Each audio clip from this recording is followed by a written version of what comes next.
पनवेल शहरातील प्रसिद्ध ओरायन मॉलचा 9वा वर्धापन दिन मोठ्या उत्साहात थाटामाटात सिनेतारकांच्या उपस्थितीत संपन्न झाला। यावेळी गुलकंद चित्रपटाच्या टीमच्या उपस्थितीत बहारदार कार्यक्रम रंगला। वर्धापन दिनी 9 विजेत्यांना ओरायन मॉलच्या माध्यमातून विशेष आकर्षक बक्षिसं देऊन सन्मानित करण्यात आलं। याकरता मॉल प्रशासनानं आयोजित केलेल्या शॉप अँड विन कॉन्टेस्टच्या विजेत्यांची निवड उपस्थित मराठी चित्रपटातील सेलिब्रिटींनी केली। या मराठी सेलिब्रिटीमध्ये स्मिता शेवाळे, नेहा नाईक, समीर चौगुले, इशाडे, तेजस बर्वे यांच्यासह गुलकंद या चित्रपटाचे दिग्दर्शक सचिन गोस्वामी, लेखक सचिन मोटे यांची उपस्थिती महत्वाची ठरली। याप्रसंगी अभिनेते समीर चौगुले यांनी ओरायन मॉलचे विशेष कौतुक केलं। सगळ्यात आधी ओरायन मॉलच्या संपूर्ण टीमला आणि माझ्याकडून मनपूर्वक शुभेच्छा, कारण त्यांचा 9वा वर्धापन दिन आहे आणि पनवेलसारख्या शहरात 9 वर्ष अत्यंत लोकप्रियतेच्या लाटेवर असलेला हा मॉल आणि म्हणतात ना, शनिवार रविवार मध्यमवर्गीय माणसाने काय करायचं, कुठे शॉपिंगला जायचं, याचं एकमेव उत्तर हा मॉल आहे। तर म्हणून या 9व्या वर्षाच्या वर्धापन दिनानिमित्त मी ओरायन मॉलच्या संपूर्ण टीमला मी मनपूर्वक शुभेच्छा देतो। आज त्यांनी आम्हाला गुलकंद चित्रपटाच्या निमित्ताने आज इथे प्रमोशन करण्याची संधी दिली, याबद्दल पुन्हा एकदा त्यांचे आभार मानतो। काश्मीर पहलगाममधील भ्याड हल्ल्याच्या पार्श्वभूमीवर उरण परिसरातील सागरी सुरक्षा राम भरोसे असल्याचं उघड झालंय। मुंबईवर झालेल्या 26/11च्या दहशतवादी हल्ल्यानंतर नवी मुंबई पोलीस आयुक्तालयाकडून खबरदारी म्हणून सागरी सुरक्षेच्या टेहाळणीसाठी वशेणी, पिरवाडी, बोकडविरा, दिघाटी, करंजा, मोरा, खोपटा पूल या ठिकाणी पोलीस चौकी, खाडी किनारी स्पीड बोटींची गस्त घालण्याचे आदेश दिले होते, परंतु टेहाळणी करणाऱ्या पोलीस चौक्या, इमारती तसंच स्पीड बोटी नादुरुस्त झाल्यात। त्यामुळे उरणमध्ये सागरी सुरक्षा राम भरोसे असल्याचं भयानक वास्तव समोर येत आहे। जम्मू आणि काश्मीरातील पहलगाम येथे अतिरेक्यांनी केलेल्या भ्याड हल्ल्याच्या निषेधार्थ चौक आणि परिसरातील नागरिकांनी निषेध रॅली काढून पाकिस्तान विरोधात घोषणा दिल्या। चौक ग्रामस्थ आणि चौक परिसरातील ग्रामस्थांनी संपूर्ण चौक बाजारपेठेमधून पाकिस्तान विरोधात घोषणा देत पाकिस्तानच्या पुतळ्याला पाकिस्तानचा झेंडा गुंडाळून त्याला आग लावली आणि जोरदार निषेध केला। यावेळी 27 मृत पर्यटकांना श्रद्धांजली अर्पण करण्यात आली।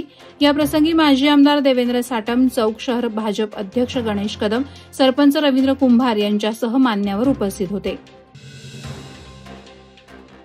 कावेर ग्रामपंचायत हद्दीतील सुरू असलेल्या आरएमसी प्लांट विरोधात ग्रामस्थांमध्ये तीव्र नाराजीचा सूर उमटलाय। गेल्या काही महिन्यांपासून या प्रकल्पामुळे गावातील लहान बालकांच्या, वृद्ध नागरिकांच्या आरोग्यावर गंभीर परिणाम होत असल्याचं निदर्शनास आल्यानं ग्रामस्थांनी या प्रकल्पाविरोधात आवाज बुलंद केलाय।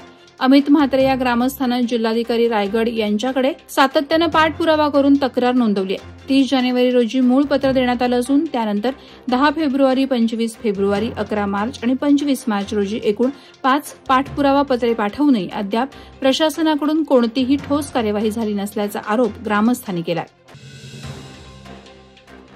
क्रिकेटची पंढरी असलेल्या लॉर्ड मैदानावर दिलीप वेंगसरकर यांनी 3दा शतक झळकावलंय आणि अशा रत्नपारखी व्यक्तिमत्वाकडून पनवेलच्या आंतरराष्ट्रीय क्रिकेट प्रशिक्षण केंद्रातून क्रिकेटचे रत्न मिळतील असे प्रतिपादन महाराष्ट्र राज्याचे माहिती, तंत्रज्ञान आणि सांस्कृतिक कार्यमंत्री आशिष शेलार यांनी नवीन पनवेल येथे केलं। कार्यसम्राट आमदार प्रशांत ठाकूर, माजी सभागृह नेते परेश ठाकूर यांच्या संकल्पनेतून तसंच तत्कालीन आयुक्त गणेश देशमुख, आयुक्त मंगेश चितळे यांच्या प्रशासकीय अनुभवातून पनवेल महानगरपालिकेच्या माध्यमातून नवीन पनवेल येथे साकारलेल्या दिलीप वेंगसरकर संचलित आंतरराष्ट्रीय दर्जाच्या क्रिकेट प्रशिक्षण केंद्राचं उद्घाटन नामदार आशिष शेलार यांच्या हस्ते झालं। त्यावेळी ते बोलत होते। क्रिकेट प्रेमी आणि खेळाडू यांना नेहमीच प्रोत्साहन देणारे पेण येथील उद्योजक मुद्दूशेठ अखवारे आणि पत्नी आफरीन अखवारे यांच्या पुढाकारानं आपल्या मुलाच्या नावानं पेण येथील नगरपालिकेच्या भव्य मैदानावर आमिर चषक 2025 डे अँड नाईट क्रिकेट स्पर्धेचं शानदार आयोजन करण्यात आलंय। या स्पर्धेत जिल्ह्यासह तालुक्यातील 32 संघांनी भाग घेतलाय। याप्रसंगी नायब तहसीलदार प्रसाद कालेकर यांनी आयोजक मुद्दूशेठ अखवारे आणि आफरीन अखवारे यांच्या आयोजनाचं कौतुक करत उपस्थित संघांना शुभेच्छा दिल्या। यावेळी पेणमधील प्रसिद्ध professional makeup artist Ritu Patil यांचा विशेष सन्मान करण्यात आला। नवी मुंबई आंतरराष्ट्रीय विमानतळामुळे जीवन उद्ध्वस्त झालेल्या मच्छीमार बांधवांना न्याय मिळवून देण्यासाठी काँग्रेस पक्ष आक्रमक पवित्रा घेणार आहे, असा विश्वास काँग्रेसचे प्रदेशाध्यक्ष हर्षवर्धन सकपाळ यांनी व्यक्त केलाय। विमानतळाच्या निमित्तानं पारंपरिक खाडी संपवून मच्छीमारांची उपजीविका उद्ध्वस्त करण्यात आली आहे। हातातील मासेमारीची दोरी सुटल्याने मच्छीमार बांधव उपासमारीच्या खाईत लोटले गेलेत। मच्छीमारांच्या व्यथा जाणून घेण्यासाठी काँग्रेस फिशरमन सेलचे प्रदेशाध्यक्ष मार्तंड नाखवा यांच्या पुढाकारानं सकपाळ यांच्या उपस्थितीत मेळावा पार पडला। या मेळाव्यात मच्छीमारांचं दुःख ऐकून सकपाळ संतप्त झाले। प्रत्येक वेळची तपासणी म्हणजे एक आयुष्य वाचवण्याची संधी या संदेशासह उरण कोपरोली प्राथमिक आरोग्य केंद्रात 30 एप्रिल रोजी मोफत कॅन्सर तपासणी शिबिर आयोजित करण्यात आले। सकाळी 9 ते सायंकाळी 5 वाजेपर्यंत तज्ज्ञ डॉक्टरांच्या उपस्थितीत ही सेवा उपलब्ध असेल। मुखाचा कॅन्सर, स्तनाचा कॅन्सर आणि गर्भाशय मुखाचा कॅन्सर या संदर्भातील रुग्णांची सखोल तपासणी केली जाणार आहे। वेळ न दवडता नागरिकांनी या शिबिराचा लाभ घ्यावा असं आवाहन तालुका आरोग्य अधिकारी डॉ. राजेंद्र इटकरे, डॉ. बाबासाहेब कालेल आणि गटविकास अधिकारी समीर वाठारकर यांनी केलं आहे। वादळवारा लाईव्हसाठी न्यूज ब्युरो, रायगड। नवी मुंबई व रायगड जिल्ह्यातील ताज्या बातम्या आणि घडामोडींसाठी सबस्क्राईब करा वादळवारा लाईव्ह चॅनल आणि दाबा बेल आयकॉन।